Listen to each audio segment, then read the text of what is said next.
This is Joel at Adventurer for Life.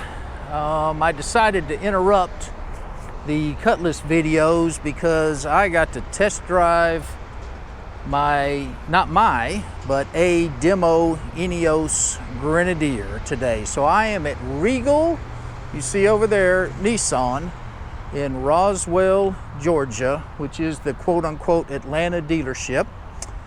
And I'm going to walk over toward the cars right now. So we've just finished doing our test drive, and fun experience. I'll give you the details on that in a second, but it's interesting. This is a single Nissan dealership, not affiliated with any other dealership, and they somehow got the dealership from Ineos. If you guys are paying attention to the other dealerships that are Ineos, have become Ineos dealers, a lot of them, take Sewell and Dallas for example, are true mega dealerships. But this is a single Nissan. They only sell Nissan here until they got the Ineos contract or agreement. This was their old sales office for Regal Nissan. That obviously, where I was, is the new sales office, but they are converting this, and I'll walk up to the window. They are converting this old sales office to be the Ineos sales office. So if you can see through the window there, it says Ineos Grenadier, and you can see that they're refurbing this building to make it the Ineos sales office. They are going to run their service through the same service department as the Nissan. Anyway, there are the cars that we drove, both of them. And here, this is kind of cool. Here is some kind of thing that indicates where this all came from. Sir Jim, and the little British telephone booth, and the word Grenadier, so that's kind of neat. Anyway, they now have two guys dedicated to the Grenadier. One, Brian, who anybody who is dealing through this dealership has already heard from, I'm assuming, and they just hired a guy that started this week named Austin. And the good news for us that are planning on taking these things off-road is that Austin is an off-roading guy. He showed us his Jeep Gladiator just a minute ago that is totally been modified for off-roading. In fact, I'm gonna, if you can see that Gladiator, he's got 40-inch tires on it, got it lifted, got all kinds of modifications on it. That's his. So again, the good news for us that are gonna be taking these things off-road is that Regal now has a guy who is very knowledgeable on off-road stuff.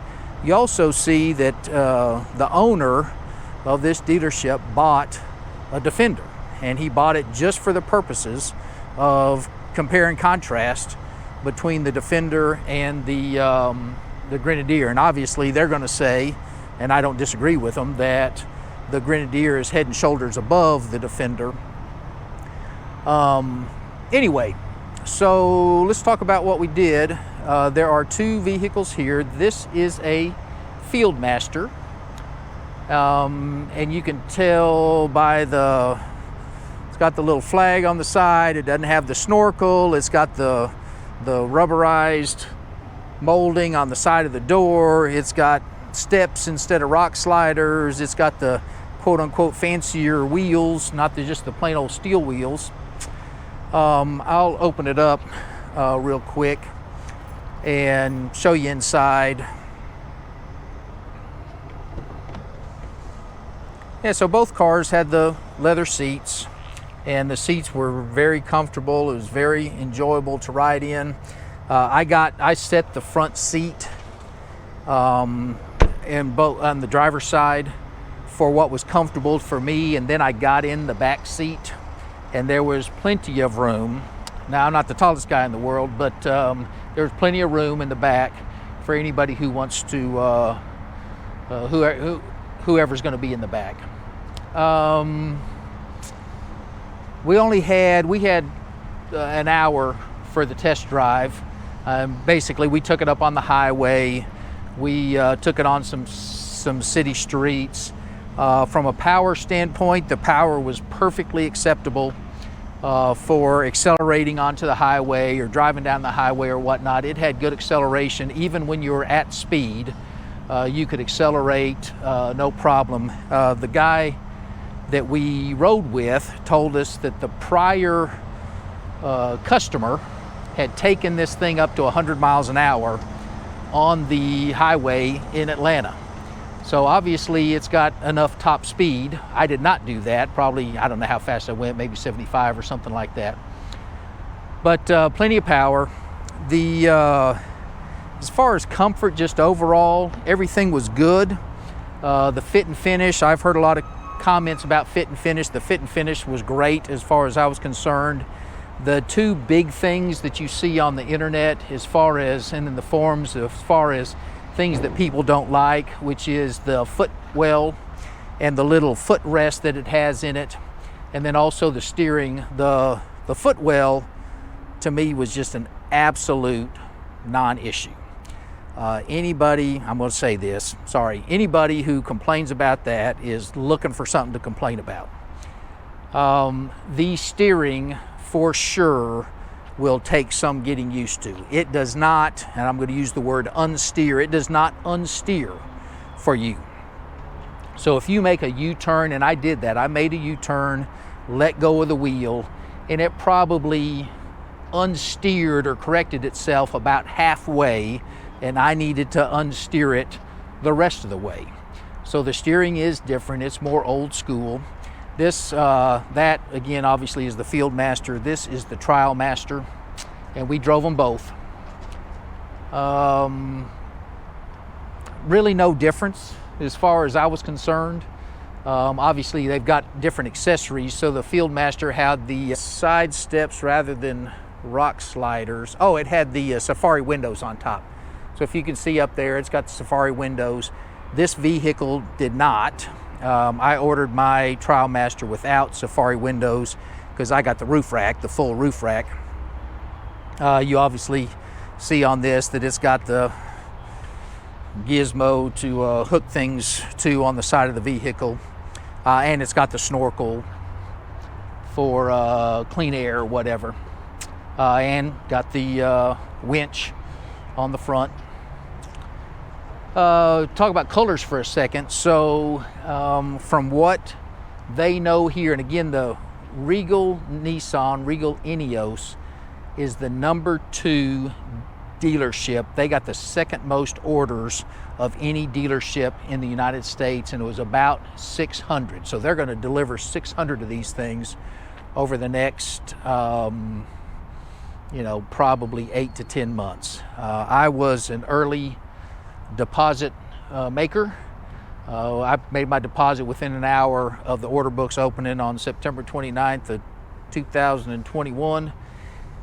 I'm guessing from what I've seen on the forums or whatnot, I'm going to be the 300 or 400th person to receive one of these, and they're telling me that it's sometime in December is when I can expect to get my unit. I did climb up that ladder and obviously supported my weight just fine.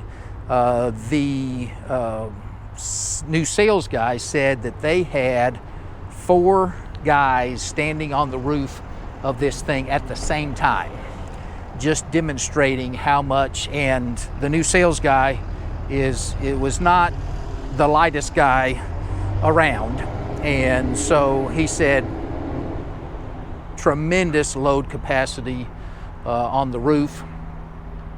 So anyhow, I guess that's about it. I was happy. I mean, with everything I saw, it met the expectation I had, which was a high expectation. And the one thing again of note is that you do have to put more steering input into this vehicle than most vehicles you drive. It's got old school steering, and you must unsteer when you're steering. And when I was driving it, and the sales guy told me this, you know, the first time you make a turn, it's, oh, I got to steer. And then after that, there really was not much to it. Your brain adjusts, or hopefully your brain adjusts very quickly. And after that, it was no big deal at all. So that's it. I hope that you learned something from this, enjoyed it. And we'll be back to the Cutlass videos until I get my Grenadier, and then we'll move on to that. Okay, so there's always an addendum. One other thing I should have mentioned is the dealership. So far, I've talked to Brian, and the new guy's name is Austin. These guys have been great. They are very responsive, very customer service oriented. I am not bugging them like it appears some people are doing with their dealers. I'm not contacting them, waiting on them to contact me. But they have been great. And I don't know that I mentioned this, now I'm thinking of something else. Colors, they told us that the Magic Mushroom, which is that color right there, is one of the most popular colors. I chose silver. And you know, honestly, seeing the Magic Mushroom, and that was probably my least favorite on the website. It's a good looking color. This blue is a good looking color. So my guess is probably all of them are good, but I chose silver just because I wanted something different. Anyway, back to the dealership. I've been very pleased so far. They are going to charge, no, it's not them. As far as I know, they're not going to charge any fees whatsoever from the dealership. They did say that there was a $1,600 freight charge that Ineos was adding above MSRP for delivery or whatnot. But anyway, that's it. Again, have a great day.